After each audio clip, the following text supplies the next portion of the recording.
धौतौ कमण्डलु जलैर्बहुमन्त्रपूतैः ब्रह्मर्षिभिर्मुनिवधूभिरपां सुलाभिः नानासुमैर्विकसितैरपचायमानौ श्रीभूवराहचरणौ शरणं प्रपद्ये।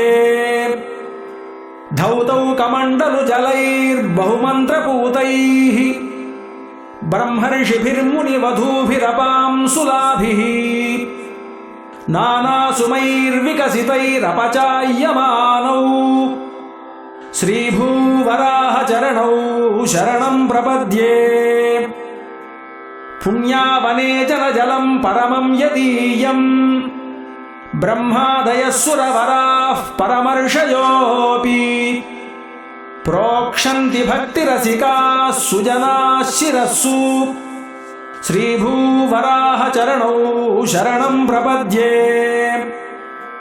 श्रीकाश्यपी मणिमनोज्ञकरारविन्दसंवाहितौ सुभगलक्षणलक्ष्यमाणौ भक्तैरनन्यशरणैरुपचर्यमाणौ श्रीभूवराहचरणौ शरणं प्रपद्ये। लङ्काधिपस्य सहजेन विभीषणेन शाखामृगाधिपतिना च समर्च्यमाणौ क्रव्यादघोरकदनेष्वहतः प्रचारौ श्रीभूवराहचरणौ शरणं प्रपद्ये। श्रीकाळियोरगफणासु गवाङ्गणेषु कान्तारवीथिषु बहुश्रुतिशेखरेषु सञ्चारिणौ परमभक्तिजुषां मनस्सु श्रीभूवराहचरणौ शरणं प्रपद्ये। चापारविन्दकलशध्वजशङ्खचक्ररेखाञ्चितौ हरिधरादिधरैः करैस्तैः स्पर्धावहौ शुचितमौ शिरसिन्धुवाहौ श्रीभूवराहचरणौ शरणं प्रपद्ये। सद्यो विकस्वरविभास्वरसौरभाञ्चन्नानालतान्तकलिकावलिकाम्यमानौ संसारसागरनिमग्नतरीयमाणौ श्रीभूवराहचरणौ शरणं प्रपद्ये।